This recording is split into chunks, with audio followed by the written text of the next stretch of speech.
the whole objective of having a Mitti Cafe is to take this movement to every household in the world. But what we feel is that people with intellectual disabilities, they may be slow, but they are perfectionists at whatever they do. They think from here, they say from here and they do from here. They don't understand anything other than that. It's something which the world needs to try. One of my favorite poets says, मेरे सीने में नहीं तो तेरे सीने में सही हो कहीं भी आग लेकिन आग जलनी चाहिए, which means we'll all die someday. But irrespective of whether we live or die, that ignition has to continue in someone's heart.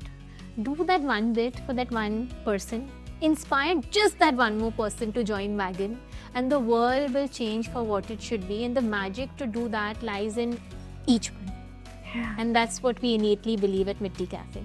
There are millions out there who would never be able to probably go to school because of their gender. Millions who are kept in a lockdown for an entire lifetime because of their disabilities. And here we are at a point of privilege. So it is a debt that we have. Life is about repaying that. That's what life's all about. Every once in a while, a story emerges that reminds us what humanity is truly capable of. Today, we step into the extraordinary journey of Alina Alam, the visionary founder of Mitti Cafe, social enterprise that empowers adults with physical, intellectual, and psychiatric disabilities through dignified employment, skill building, and purpose. From starting with almost nothing to building a movement that has impacted millions, fed thousands of frontline workers during the pandemic, and reshaped how India views inclusion. Alina's journey is not just inspiring, it is transformational. Hi, welcome to Expressions. Today I'm joined by Alina Alam. Thank you so much for joining me today, Alina. Thank you for having me. So I'm going to start by talking about your parents. You speak a lot about their influence. So what was a lesson from your childhood in Kolkata that it didn't feel important then, but makes perfect sense now as the founder of Mithi Cafe? You know, we all glorify social work कि अच्छा करेंगे and charity करेंगे and we'll feel very good about it. I'd say that, you know, if we just replace social work with the word social duty, we see the world very differently. And it comes from the fact that today we're here at a point of privilege, right? There are millions out there who would never be able to probably go to school because of their gender. Millions out there who would never be able to see daylight from the wombs because of their gender. Millions who are kept in a lockdown for an entire lifetime because of their disabilities. And here we are at a point of privilege. So it is a debt that we have, udhar. And life is about repaying that. Maybe our life goes and we're not able to repay that ever. But jitna kar sake, I think that's what life's all about. And that thought was ingrained much into me and my siblings as we were growing up. While growing up, we didn't have like a lot of money in the family. Fortunately so, because we learned to appreciate the other important things in life. So there were festivals. So Eid is like a very happening festival for us. And what do children want? They want nice food to eat and glittering attires. And there were Eids when we didn't have glittering attires, like we didn't have new clothes. But as siblings, we've grown up seeing our parents normally indulge in acts of kindness that made a lot of sense to us as a family then. So we didn't, and despite not having a lot, we were still happy. So I think we learned to appreciate that and the small things. Yeah, the small things, the importance of doing not because not because it's like doing a charity or anyone else, but it is for yourself. And I think that's still ingrained in me and my siblings, and one of the reasons why I decided to do this. You say your grandmother's disability never defined her, but it was her abilities that you saw. So when you think of your grandmother, what's one activity that you both enjoyed together that really shaped the way you see inclusion? I think my favorite thing to discuss. So I was 2.5. That was when my mother, she fell very unwell, and that's when she had my brother. and she couldn't take care of both. So I am a mother to two children, almost the age difference as me and my brother. Then I was just like my brother was just born, and I was 2.5, and that's when my grandmother took over, and she was the one who brought me up since I was 2.5 years old. And I think if I've loved one person the most in this world, then that kind of love I don't think can be replicated ever. The purest form of love. It's her. I used to call her Amma. She had a disability. What I knew was that Amma required support in walking. When we would go out, she would require a wheelchair. She loved this color. She loved to cook this. She was so kind. She was so loving. She was the most beautiful person that I've ever come across. So many other aspects to her, right? And it is only later that I came to know, acha, this physiological phenomena that she had was a disability. But when I went out into the world, it was so confusing as to how a person's disability and disability alone can define the jobs they find, the friends they have, the love they find. I mean, how can a person's disability define their entire identity? And it just could never ever connect. And which is why again there was a trigger point at university which led me to start this. But I think I've always been passionate about disability inclusion because I've grown up to love someone who was so much beyond her disabilities, and that's what I feel is the case with everyone. The problem is not that we have over 70 million people with disabilities in our country or over 1 billion people with disabilities across the world. That statistics is not the problem. The problem is a larger statistics, which is honestly the disability in our perceptions, the perceptions of the community that stops us from seeing the magic in their abilities. And I wanted to challenge and change just that. When you started your first NGO, you were 18 years old. Did it create a ripple around you, and did you inspire friends around to step up too? Y'all have done like a lot of homework. I didn't know that y'all would know that, but yes, prior to Vitti, I had started two other organizations that I had started, and I volunteer with them today. One was when I was pursuing my bachelor's in Bombay, called Student Social Reform Initiative, and the other one which I led was PEHL. And the focus of both these organizations were to tap into the incredible potential of people to do something good that could have some measurable social impact. And it's very simple. Everybody has the ability to do good because people innately have compassion and courage. It's just about tapping into that. So while I started these organizations, I think a few things that I realized pretty early, that helped me later is that it is, we often glorify the idea that idea has to be unique and it has to be incredible, something that nobody has done. I don't think any idea in this world is something that nobody else has thought about. Like, we're talking about like so many people in this world, and I mean, there's always someone who's more brilliant than you are, who must have already thought of what you're thinking. But it is 1% the idea, 99% implementation for success. Second, kidney ka chamda is very important in your journey, like a rhino skin. Third, I think the power of the community. I realized that pretty early on to really be able to grow exponentially. And that's something that I also applied to, Mitti as I started Mitti. And what does compassionate leadership look like in everyday life for a young student or teenager? Like you just mentioned. So can you give us an example or something? So, I mean, I started I also started Mitti while I was in college and final semester. And I think to answer your question, I'd also speak about the trigger point that initiated me to do that as, a 22-year-old who was in that classroom waiting for placements that Abhito will get onto a job, will earn some good money, send some money back home, and with the rest party. That was the aim of this college student, like ki bahut padhai ho gaya, enough of studies now, like. So, but God had other plans. He always has other plans. And in my final semester, I got to watch this one documentary that was life-changing. And this was, I think everybody should watch it. It was on the yeah, it was on the Vidarbha Farmer Suicides by P. Sainath, and where I get to meet Nero. Where Nero was an emperor in the ancient Roman Empire. He was mighty rich. He would win one war after the other and the other. And one day he was the biggest battle of his life. And when you win, you party, you celebrate, and that's what he decided to do.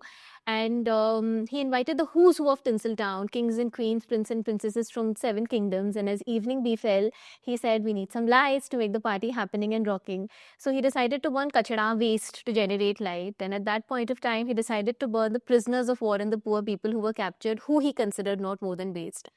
And sitting in that classroom, that 22-year-old student kind of grew up, because what I realized, while my other friends walked out, I was there for the next 3 hours contemplating as to what just happened to me. What did I see?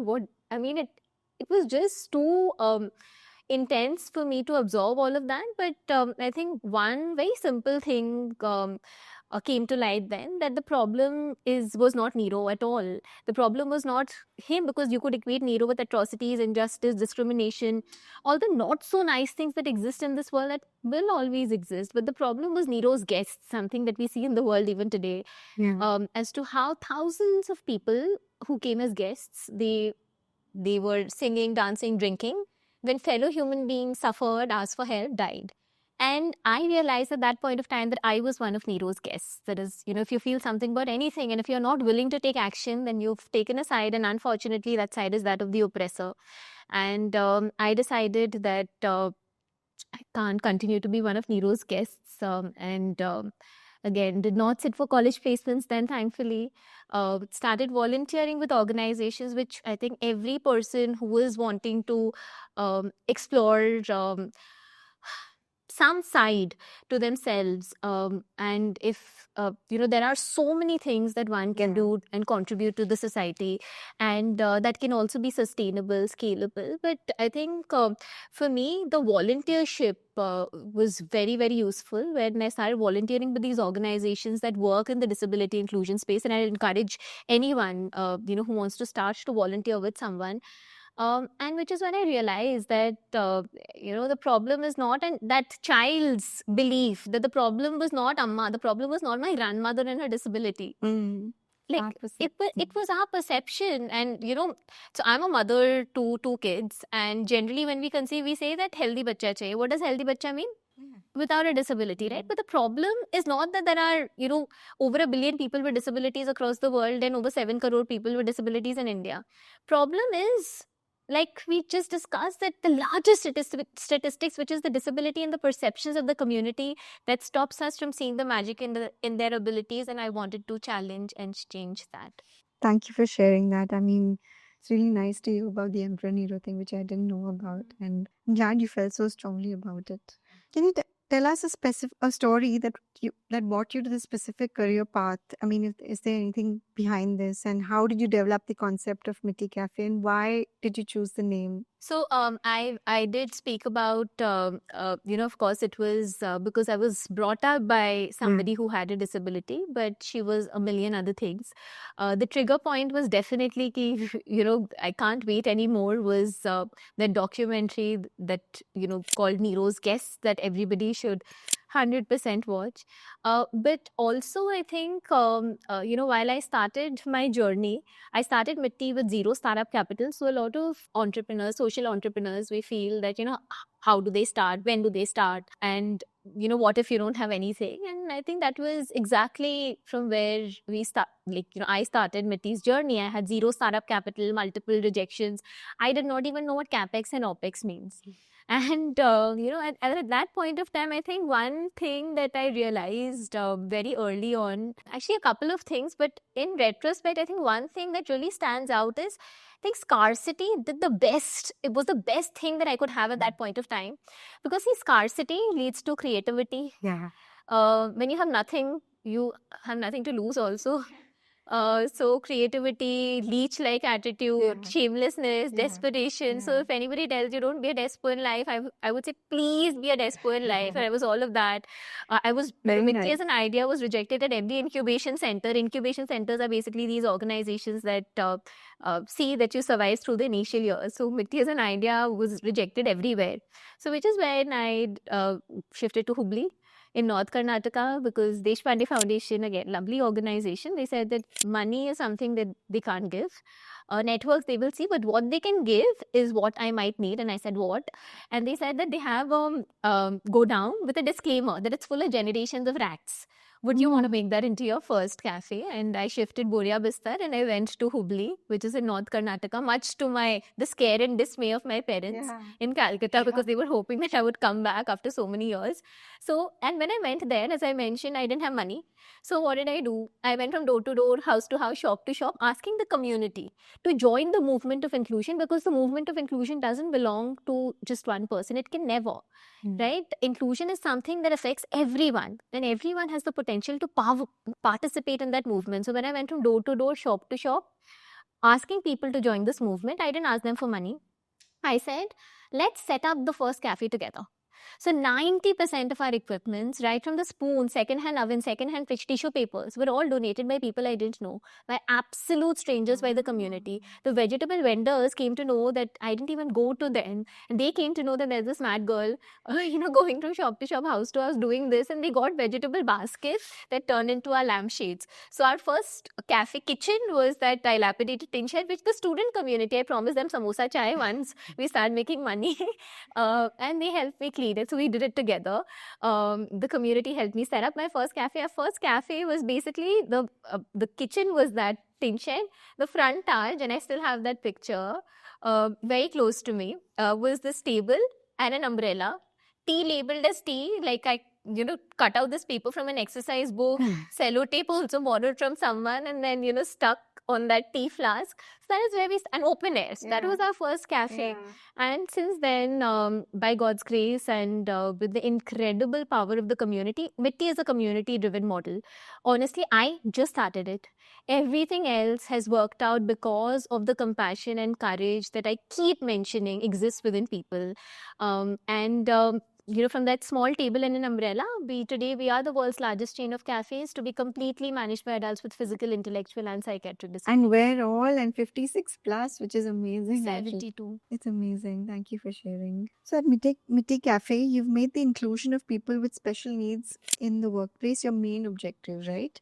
But what are the challenges of including people with cognitive disabilities in the workplace, and why are the figures of inclusion so bad in our country? The answer to that is the disability in people's perceptions. I'll cite a couple of So we have adults with physical, intellectual, and psychiatric disabilities who are working with us. So while we run Mitti Cafes, we believe that, right now we're at 72. Tomorrow we'll be 100. We'll probably be able to deploy 1,000 people with disabilities, train 50,000. Do we move the needle? No. Like we talk about 7 crore people with disabilities only in India. So the whole objective of having a Mitti Cafe is definitely not to, or the objective is not to just expand cafes. The objective is to take this movement to every household in the world. Yeah. Because everyone, we feel, can contribute to inclusion, is a change maker by themselves. And it's just about making them believe in that. And Mitti is about the sensitization that we create through every meal or beverage that we serve. For us, today we have persons with physical disabilities. I mentioned we have people with intellectual and psychiatric disabilities, and not all disabilities are visible, right? But what we feel is that people with intellectual disabilities, they may be slow, but they are perfectionists at whatever they do. And the best thing about people with intellectual disabilities, they think from here, they say from here, and they do from here. They don't understand anything other than that, and something which the world needs to thrive and develop. I mean, when we talk about development, we talk about GDP. I mean, people fall sick, hospitals make money, GDP will rise. I mean, and like there's a difference between growth and development, right? Growth can be cancerous. Some people grow, your GDP will rise, but development, the only form of development that can exist is inclusive. When you take together everyone. So for in our case, one of our team members with intellectual disabilities, Hemant, he's got cerebral palsy and autism. At the peak of COVID, he comes and he tells us, Didi, log bhukhe hai. There are people who are hungry and hame khana banana aata hai. And look at this boy's vision. So we always say 100 meals, 1,000 meals, maybe a million meals. Always associate a number to the impact. This boy says, अगर हम खाना बनाएंगे कोई भूखा नहीं रहेगा. And actually believed in that. This was at the peak of COVID. We started with a few hundred meals and we were looking at survival. This guy was looking at another vertical for Mitti Cafe. And we took on to Hemant's vision, and it gives me immense pride to say that our team members with disabilities have today served over 80 lakh meals to the economically vulnerable. We continue to do that, and now this mission goes much beyond anything, where those who feel they can't come to a Mitti Cafe, we want to prove them wrong. Mitti Cafe belongs to everyone in the community. Mitti Cafe goes to them. Our team members with disabilities, they go into communities in distress and provide these delicious meals to them. So changes the paradigm, right? That persons with disabilities, given the right kind of support, can not just support themselves, but the nation in need. And we need more examples, more role models like Hemant. Then, they exist. It's just about sensitizing people, creating that awareness, and people by themselves would be, capable enough to change their mindsets. And, we've seen that happening over and over again. Simple acceptance, I Yeah. think. Yeah. Is there any training or supervision of for this that happens exactly? Any flexible work arrangements? Would you like to throw some light on? Yeah.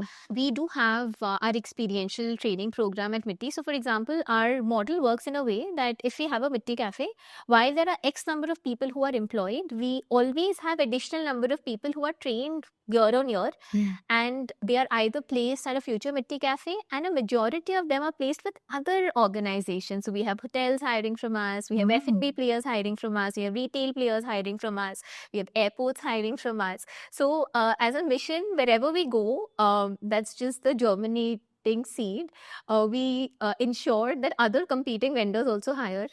And the host entity that gets us in, whether it's the airport or the wonderful corporates that we're working with, they also hire additional people with disabilities today.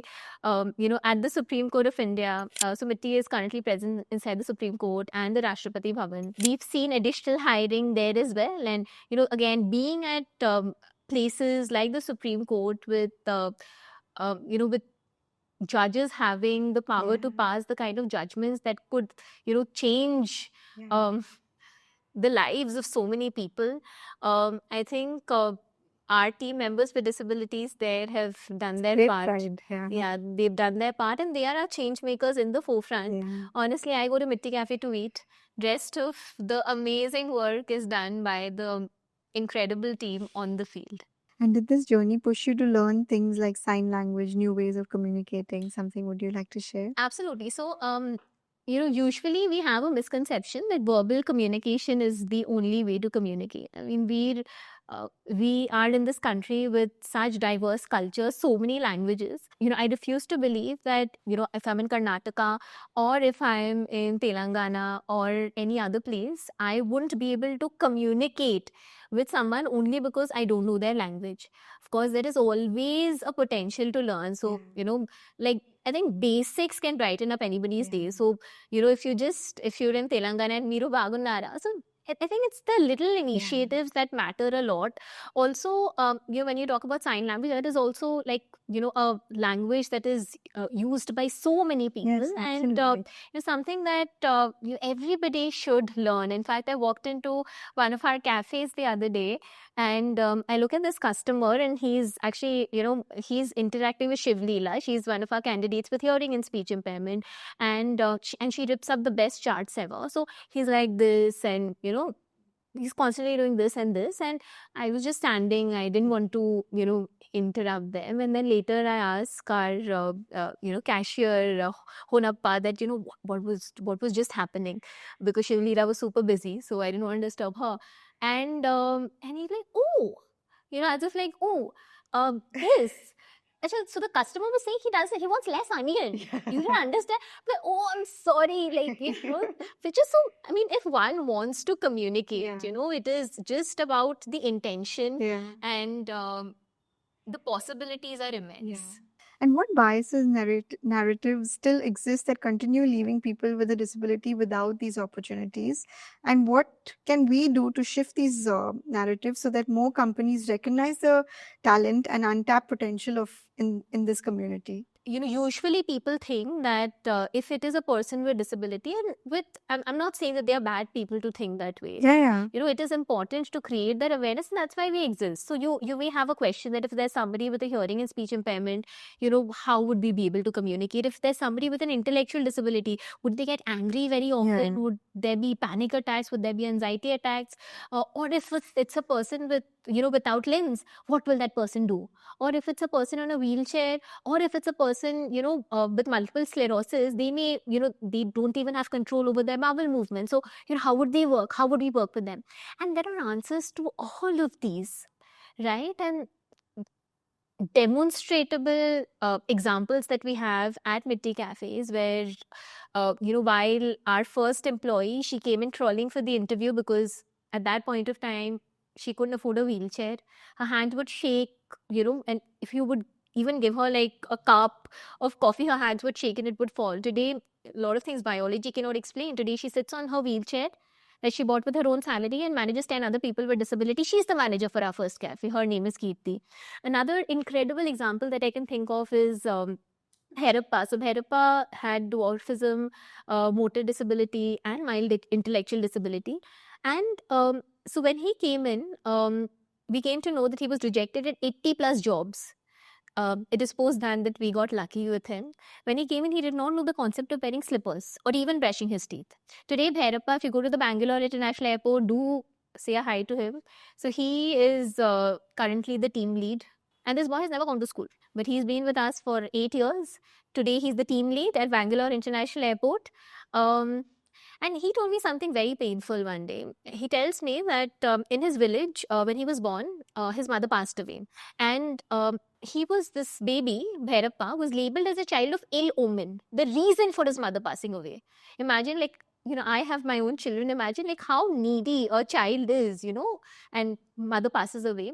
And he further tells me that and he was 32 years something when he told me this. He said that his entire village labeled him as a child of ill omen and would not let their children play with him. So he didn't have a single friend all his life. Imagine at 32, this boy is telling me this. It was so painful. Fast forward, now this guy, he has a job. He's now the team lead. He's made like a 3-story building in his village, and all the villagers, along with their children who now grown up, come to see his mansion in the village. But he was told something even more painful. He was told that because of your disability, Bhairappa, you will never find anybody to love you. And love is something that we all need, right? Yeah. And This is the then Yeah. Rupa happened, and he met Rupa. So Bhairappa was then working at Mitti Cafe Infosys, and Rupa was working at Mitti Cafe Wipro. So when I met up with Mr. Premji for one of their GECs where we presented our idea, I mentioned to him that it was an Infosys Wipro love story. So love has no boundaries, disability being minuscule. And in Mitti Cafe, we have many love stories like that. Wonderful. So there also remains a lot of cultural stereotype among these people, okay? Yeah. When it comes to conversation on disability, what are some of the stereotypes that you actually feel are more just myths? Yeah, I mean, so there are so many stereotypes that exist, when you talk about anyone with a disability. And that, so generally when we say a person, so disability is not just a physiological phenomena, right? Or not just about the person, it is how the environment interacts with that person and the perceptions about, what people have about that person, what that person can do, can't do. Yeah. And, there are so many stereotypes that if it is a person with, certain type of disability, it will be very difficult to work with them. So now Yeah. even today, when we talk to employers, of course, it's different when there is an existing Mitti Cafe and when they see that, there is somebody, without limbs who's doing exceptionally well. There is someone with paraplegia, quadriplegia, Down syndrome, autism. They're doing so well. But, there are a lot of times when employers still tell us that, we will hire people, but don't give us anyone with very severe disability. Maybe hearing and speech impairment maximum, which is great. They want to hire HSI candidates, but the perception that people have that, if you have a disability which is slightly severe, you are good for nothing, it is absolutely nonsense. For us, we've seen the underdogs outperforming so many times. Sabiha, she's got multiple sclerosis, very severe disability, no control over her hands or her legs. So when she came in, we tried to put her in the kitchen. It became flop show. It didn't work out. Then we realized that this girl has got the gift of the gab, which means that if you come in for a 10 rupees chai, she will talk you out of 50 rupees combo meal and you will not even realize. And now this Sabiha, she has become bada admi. She's left Mitti Cafe. She started her own grocery shop. She's deployed a person with Down syndrome, and now her atta chawal comes from her shop. Wow. So I think possibilities are immense, and like Therappa, like Therappa, a Sabiha was also rejected at so many places. A Kirti, for her, it's her first livelihood opportunity. Just the other day, I was looking at a picture of ours, our inauguration at Mumbai International Airport, and our entire team came on stage. It was like a 30-feet stage that was created by the airport for us for the inauguration, and it was such a happy picture. And suddenly, I think the happiness for a few seconds it just went, because when I looked at that picture, there were about 40 people in that frame, and for each one of them, it's their first livelihood opportunity. I mean, that was something that was common in each one of them. And then you question how. Caroline, she can't hear and speak. She got cerebral palsy and autism. She's today our assistant manager at Mumbai International Airport. Meet her. She's been a disability rights activist for 2 decades, yet it's her first job. Chandrakant, today, he's also found the love of his life. Recently, he got married. Again, our manager here at our cafe at Terminal 1, Bangalore International Airport, his first job. And yet these people, such assets to the country, and find it difficult to find a job because people think that they can't do.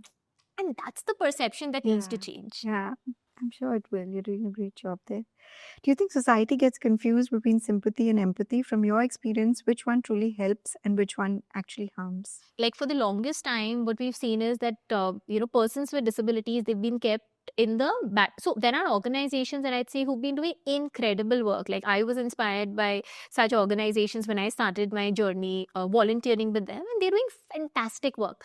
But for the longest time, persons with disabilities have been kept in the background. So when I started Mitti, I got to interact with a mentor of mine, and who's done fantastic work in the disability inclusion space for 3 decades.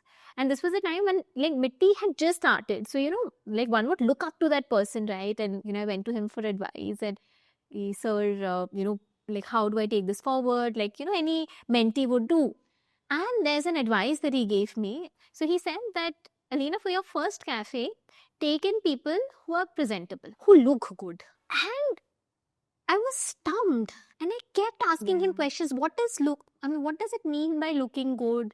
What does it mean by presentable? And I was shocked. And I'm so glad that I didn't listen to him then. Often your heart is, I think, more intelligent than your head. Head was saying, my God, such an experienced person. Maybe, the way I think of the world is different, wrong.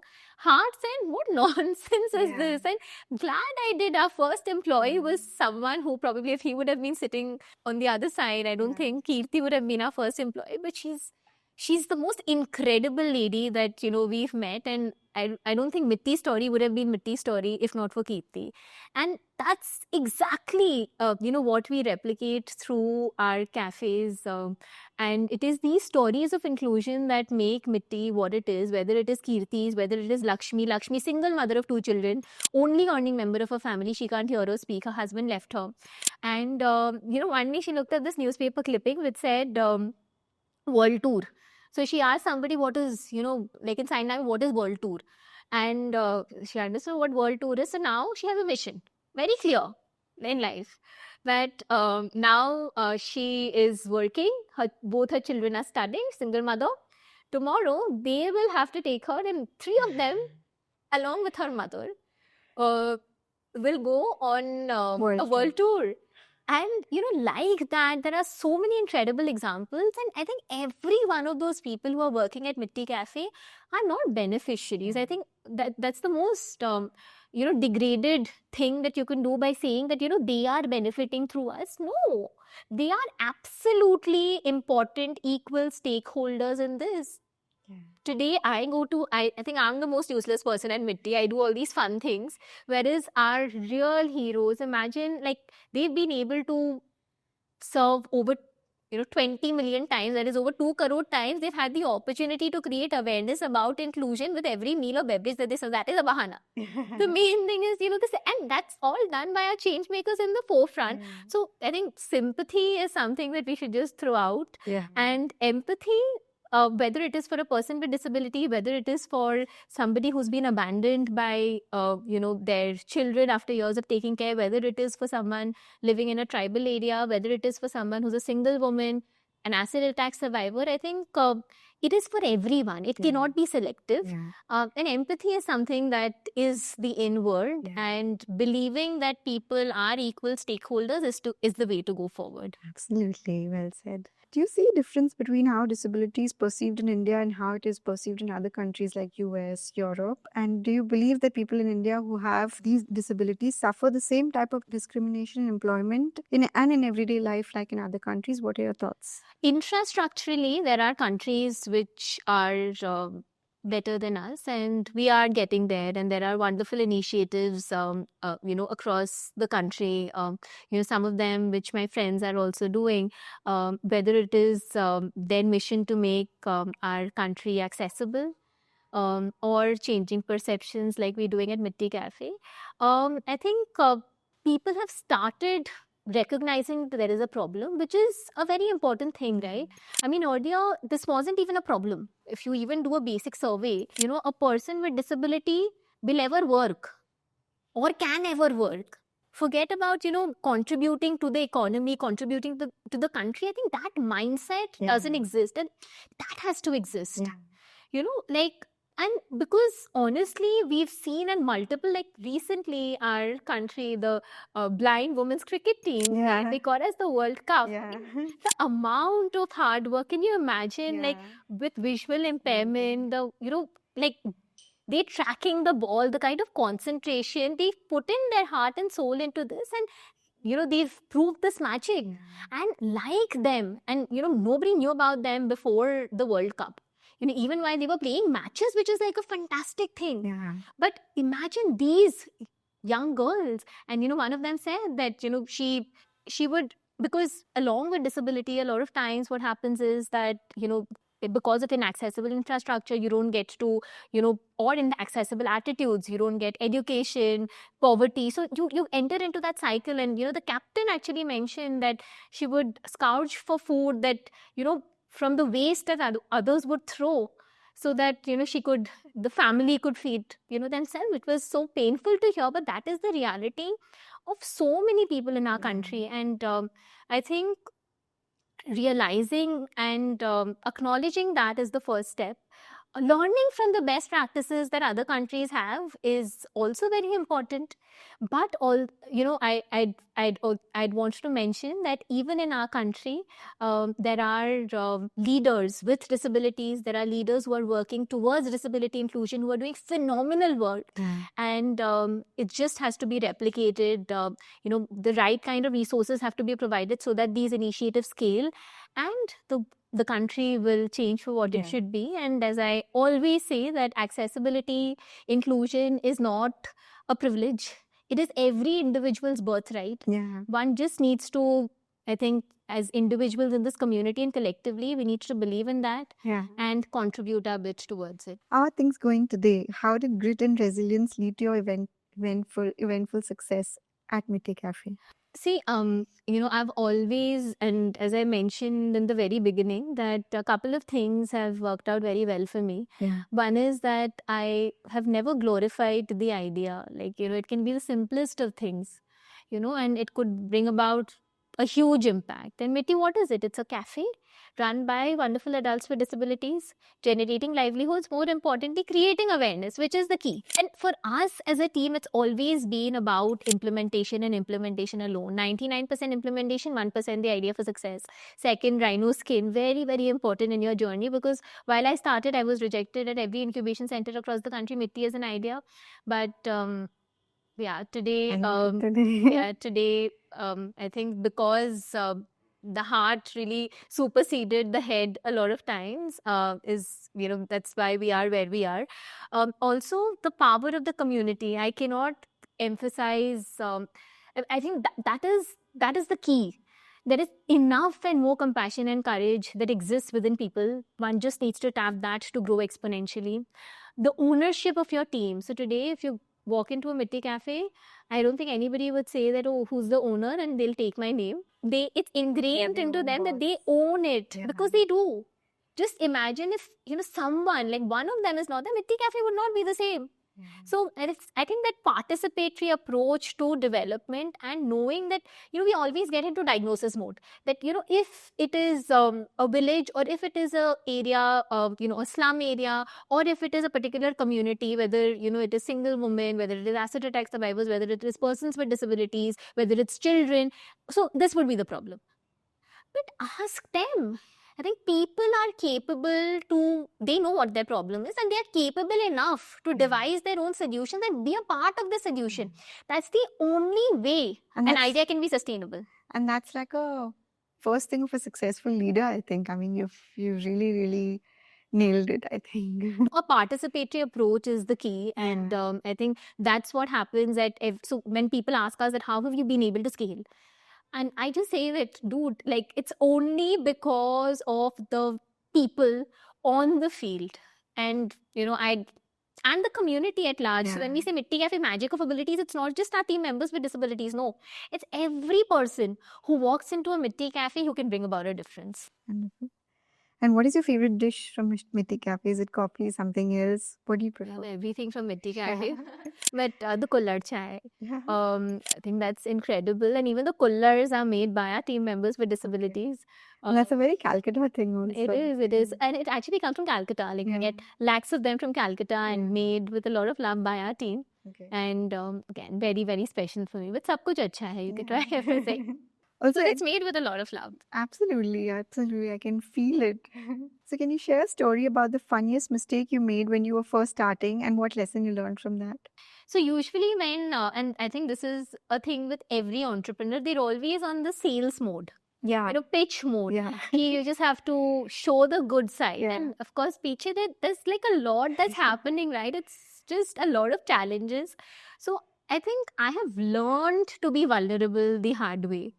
Initially it was this, shield, and in a way, even to shield others, this protective, I don't know whether it was me, but I've seen it with a lot of other entrepreneurs also, that, they have this protective layer, with which they don't want to let other people know the difficult side. And they want to even protect others. But what I've learned is that be vulnerable. You'll get a lot of help.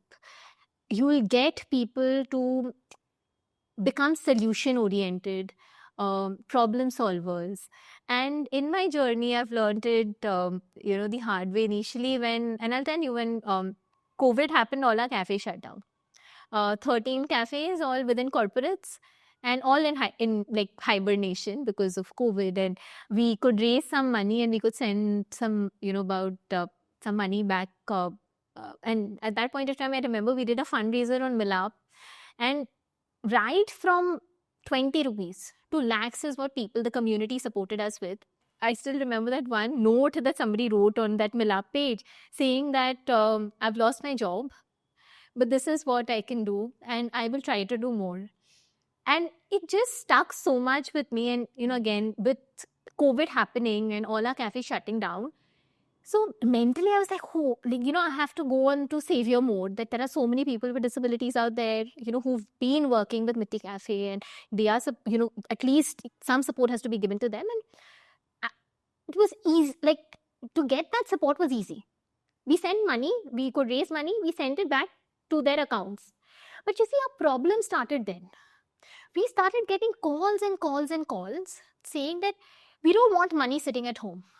We want to come back out there and earn with dignity. And that's when we could pivot, because the community for us, it was our team. Yeah. Who was Who coming actually, forward. they Yeah. came forward. And Karuna meals happened during COVID because of Hemant, this boy with cerebral Yeah. palsy and autism. Totally. We started, so corporate cafes band. We started Mitti Cafes beyond corporates. So today we are at corporates, colleges, hospitals, airports, Rashtrapati Bhavan, Supreme Court, High Courts, everywhere, is because our cafe shut down then. And it is because people had, like the ideas, the push was from the people. And I think it Wonderful. was then that I Yeah. became a lot more vulnerable than I was before that. And I wish I would have been like that much earlier. No, but you're doing well. Don't think about it that way. So also, can you share a few ideas or stories from your experience about how to successfully ride the emotional highs and lows of being a founder? Couple of things that have kind of helped me.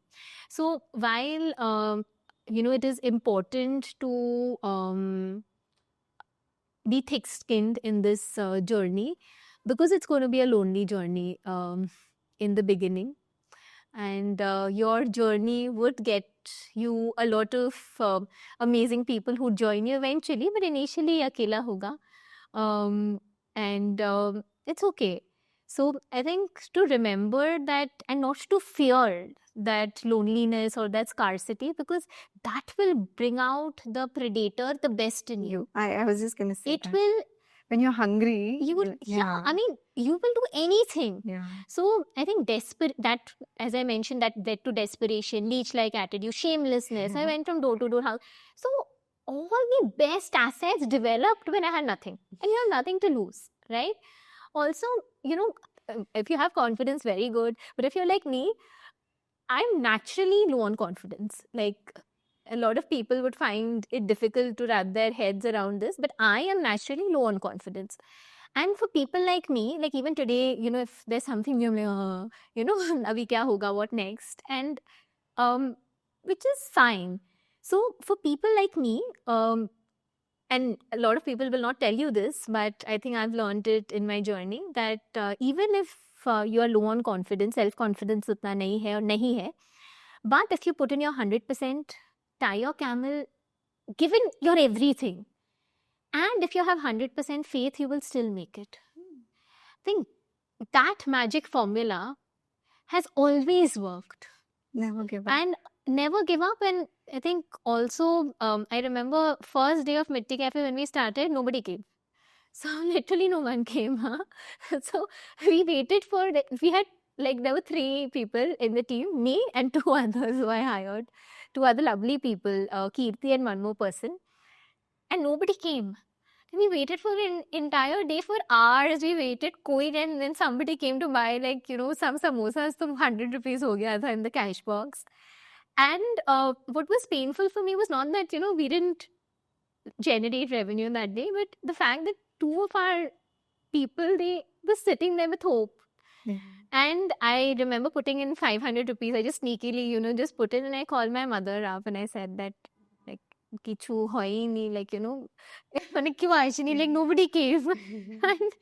And she told me one thing, and I think she's the one who's got me close to faith.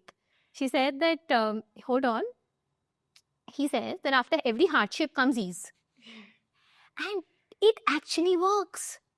We didn't give up the first day, second day, third day. Today, like, cafes do even 2 lakh revenue a day per day, and this is completely run by incredible adults with disabilities, and versus 100 rupees that we did on the first day. But it's about just hold on, be ziddi, be leech-like. Remember that bad times will not last, but you'll have to hold on. Like, and that always works. Gosh, you're a true inspiration. I wish people have your attitude, all of them. Some of the most prominent global leaders, President Draupadi Murmu and Justice Chandrachud, and even the Chancellor of Germany have visited Mitti Cafe. What was your interaction, and was there anything that you remember about those? So I was, I think, 9 months pregnant when we received a call from the German consulate that we'll have the federal chancellor coming in. So much to our ignorance, we thought that federal chancellor is some very important person in the consulate, and he or she will be coming in. And he was so happy and elated that it's just such a great opportunity for us. And then, and I was in Bombay, so 9 months pregnant, so flights wouldn't allow me to fly down. And Swati was here, like my co-director. And of course, the wonderful team was here. And I said that, we'll manage this well. And the next day, we see that traffic is shut outside India Coffee House. And so Mitti Cafe is also present inside ICH. We do specialty coffee that's done by our team, wonderful baristas who have disabilities. And we see India Coffee House also shut down. And then we see the commissioner of police coming in, and then we're like, okay. And we Googled and we realized that he is the, Olaf Scholz, like the federal chancellor of Germany. And so it was quite funny that, again, in our ignorance, but, the team was really happy to meet him, and the amount of awareness that we could create, that was also incredible. Then we also have Mitti Cafe inside the Supreme Court of India, and like everywhere that we are, there is someone from the community that's seen this and who've believed. Like when we are at the Bangalore International Airport, incredible organization. I don't think any other organization in the world that we've seen is actually so so amazing. So while they're one of the most expensive airports in the country, and they are very proud about that's their strategy, but they're the most philanthropic with us. So, and Hari Marar, again, great leader. So we've had one of the best leaders really coming in, or Jeet Adani from the Adani airports, and we were told that he's going to come for 5 minutes for the inauguration, and he stayed for 3 hours interacting with our team. Fast forward, we had the Hingorani Foundation, again, lovely people. They said that, why don't you start inside the Supreme Court of India? And we said, why not? I mean, it's going to be such a great opportunity. And yes, we had Justice Chandrachud inaugurating Mitti Cafe and the Supreme Court of India on his birthday. And incredible awareness that we could really create. And I remember Swami Gowda. So he's one of our candidates. He actually, it's such a lovely picture. You can find it on the internet, where he is holding on to Justice Chandrachud's hand, and he's getting him, to their cafe at the Supreme Court. And we actually added, like, Mitti cafes are very colorful because a lot of the decor is also done by our team members with disabilities. In fact, Justice Chandrachud's wife, Kalpana ma'am, lovely. In fact, I mean, both of them, they don't just speak about inclusion, they live it every day. Like, they have 2 lovely daughters, Priyanka and Mahi, and they also have disabilities. In fact, Kalpana ma'am had invited us to their house, our entire team, after our inauguration at the Rashtrapati Bhavan, and we got to, meet them and speak about economic independence, dignity, the various things that the country, in fact, the things that we dream of, as a country, as an inclusive country. And again, very, very down-to-earth folks, very lovely, lovely people. So 3 days prior to the inauguration, the president's security, because she's the Honorable President of India, they briefed us, and they kept briefing us that, these are the, don'ts. Like, when you're around the president, like, don't be too, out there, and, just maintain your composure and your stand at ease. But I'm just joking. But yeah, like, and it was also the president's birthday when she inaugurated Mitti Cafe, interestingly. And I was also surprised. I also didn't know that our team members with intellectual disabilities and their mothers, they had made this beautiful 2-decor cake. Wow. And thankfully, I didn't know, because if I would have known earlier, I would have informed the security. The security would have said no. Yeah.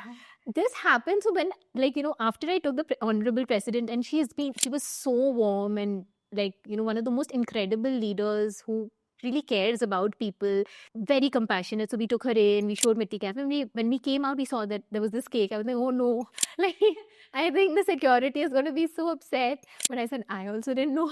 So I don't know whether I should be guilty. And we actually thought the president is going to then go. Like, I don't think she's going to go and like cut the cake because, it is a security concern.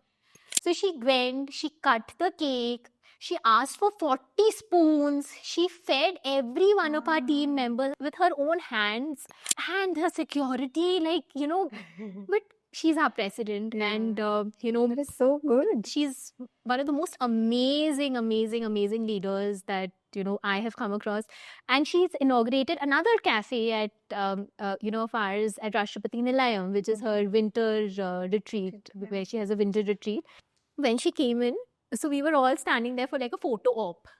And here we see the President of India coming with chocolates to give to each one of our team members. And we were just mesmerized by her kindness. And, I think she's gone through so much in life, and she's an inspiration to all of us. We also recently had the Prime Minister of India coming into Mitti Cafe. And he's amazing. It was again the Navi Mumbai Airport inauguration. As I mentioned, Jeet is again an incredible leader that one must watch out for, because he cares about disability inclusion.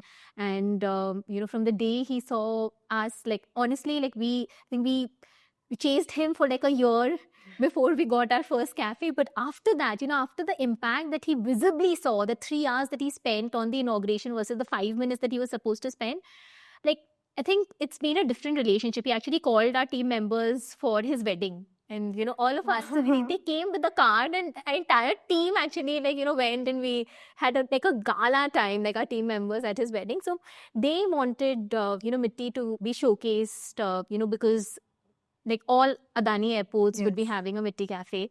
And that's when the Prime Minister, again, Navi Mumbai Airport, he was supposed to inaugurate, and Mitti Cafe was one of the events that was to happen. And the Prime Minister did come. And when he came, of course, all of us were, our entire team that was standing there, we were really looking forward to meeting our Prime Minister. But I think two things that stuck with me. So he spent a lot of time there. And one of our team members, Praveen, he's wheelchair able. He's got paraplegia. So the Prime Minister actually patted him on his back and, was speaking to him and all of that. And later Praveen called me up and he said that, ma'am, pata hai kya hua? Batao. He's like, so this was all over the national television. It was live, when the Prime Minister's walked through, and even when he came to Mitti Cafe. So Praveen tells me that when he went back to his neighbor, his house, the entire neighborhood came to, pick him up from a wheelchair and, garland him and all of that. And listen to this. It's the same boy. So his wife, Archana, she's a born survivor, wonderful lady. And, they're married. And Archana mentioned to me, Praveen, he's the same boy who would never go to his child's parents-teacher meeting, because he would feel embarrassed that his, the school would see that, his father is, Arav's father is on wheelchair. And once he had actually, when Arav was small, his son, he had actually taken him on very proudly on his electric wheelchair to school. And apparently, children made fun of Arav when he came to know this. And since then, he decided he would not go. So once this happened, after a few days, and I interacted with Archana, and I was like, Archana, wo school, because I mentioned to her that, you must counsel her, and the most important person to do this is the son, right? To see how proud he is, which he is, of his father. But, it's often important to be explicit about, how much you love a person, how proud you are. And, Archana said that he started going back to his son's school, which was such an achievement. And apparently his Praveen's friends saw his picture with the Prime Minister and the Defense Minister. So the Defense Minister had also inaugurated our cafe at the Lucknow airport. Another example was of Shruti. So Shruti has autism and she's non-verbal. And it took her mother years to make her say. So if I ask her that तुम्हारा नाम क्या है, what is your name, she will say Shruti, but it will take her a lot of time. So the Prime Minister, he came and he's like, क्या है आपका नाम? And it took her 30 seconds to say Shruti. We all waited for 30 seconds, including the Prime Minister.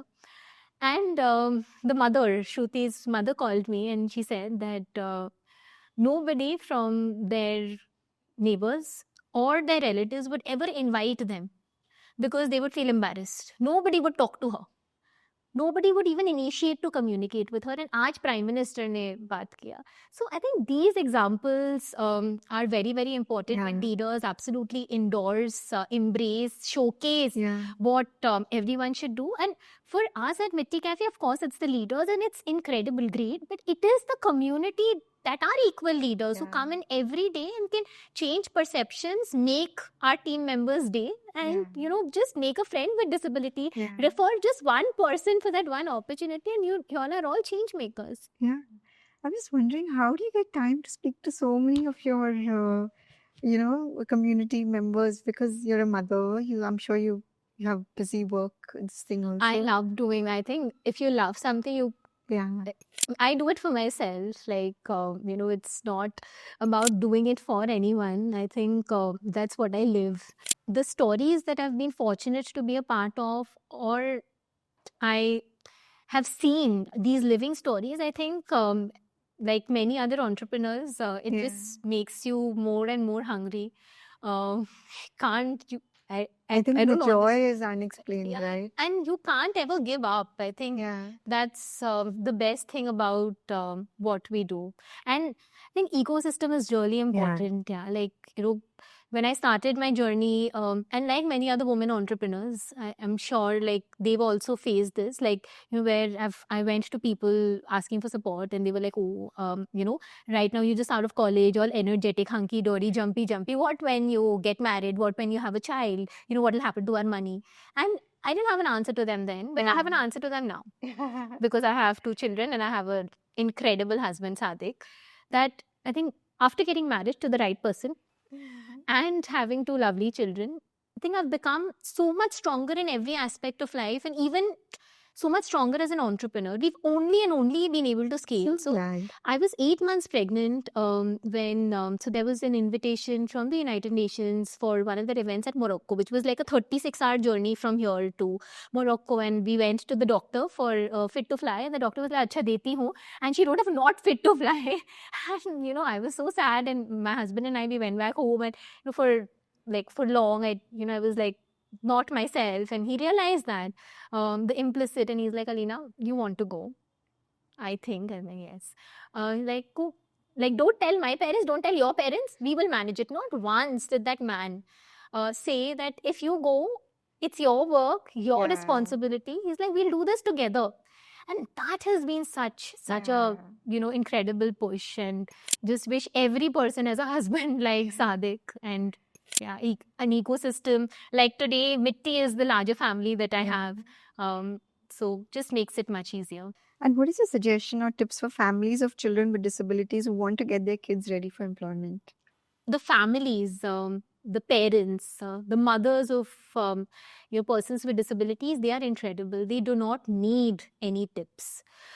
They've believed, they've nurtured, they've loved their children. What we are doing at Mitti is just like a dot compared to, what they do. And I think God just gives them that strength. It's incredible, it's immense. My only bit would be that, sometimes, and a lot of times life might be very difficult, but let no one else dictate what your child is. You know it very well. You know their strengths.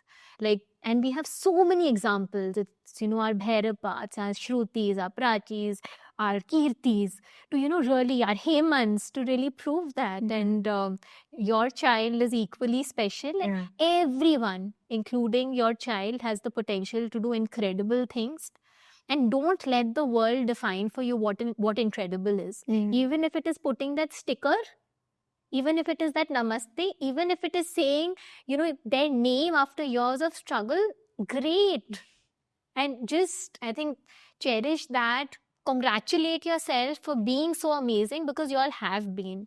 I think that's all. So also you're a person of great influence. If you could start a movement that would bring the most amount of good to the most amount of people, what would that be besides Mitti Cafe? I think Mitti Cafe, while we predominantly work with persons with disabilities, but the idea is to make people believe that compassion and courage are two weapons that can eradicate any problem that our world faces today. Yeah. Any. You just name it, and this is the solution. And it's just about making people believe in the magic in their abilities to bring about a difference. And everyone can do that for at least one Kirti. Just for that one Bhairappa. Just for that one person, who would otherwise not see hope but for you. And, and usually when we talk about change now, we say that, poverty in millions, billions, hunger in millions, homelessness in millions, discrimination in millions, violence in millions. And what difference will it make if I do anything? And I had, initially I had this question, and this was answered to me by this little girl. She must have been 7 or 8 years then. She heard this story in her school, and she told me this, my little friend. So there was a high tide, and there were millions of starfishes dying on the seashore. And there was a young girl picking up one starfish, throwing it into the water, the other starfish throwing it into the water, and a wise man, in inverted commas, comes and asks a young girl, what are you doing? So she continues to do what she's doing. This time, he asks her more assertively, what are you doing? What difference does it make? The shore is full of millions of dying starfishes, and here you are, picking up one, throwing it into the water. Is this some kind of a game? What difference does it make? He reiterated that. What she did has changed my perception about change. And I was listening to that story intently. Kya kiya usne? And so what she said is that she took one starfish, she threw it into the water, and she tells the wise man, and the wise man is the larger community in a lot of ways, tells the wise man that it made a difference to that one. So for me, my first starfish was Kirti, and every day it is the hunger to reach out to the billion starfish across the world for whom economic independence and dignity is not yet a reality. And we all, as I mentioned, remove social work, replace it with social duty. It is an udhar that we have towards the society. Our life will go towards repaying it, but that's life. And as one of my favorite poets says, and I'll tell you what that means to me. He says, मेरे सीने में नहीं तो तेरे सीने में सही हो कहीं भी आग लेकिन आग जलनी चाहिए, which means we'll all die someday. But irrespective of whether we live or die, that ignition has to continue in someone's heart. Do that one bit for that one person. Inspire just that one more person to join wagon, and the world will change for what it should be. And the magic to do that lies in each one.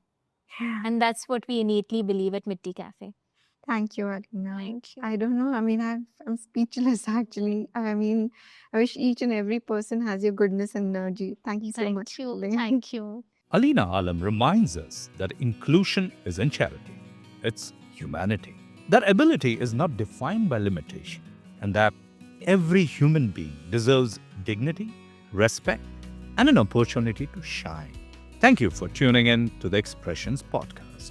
Until next time, stay inspired, stay kind, and keep amplifying the stories that matter.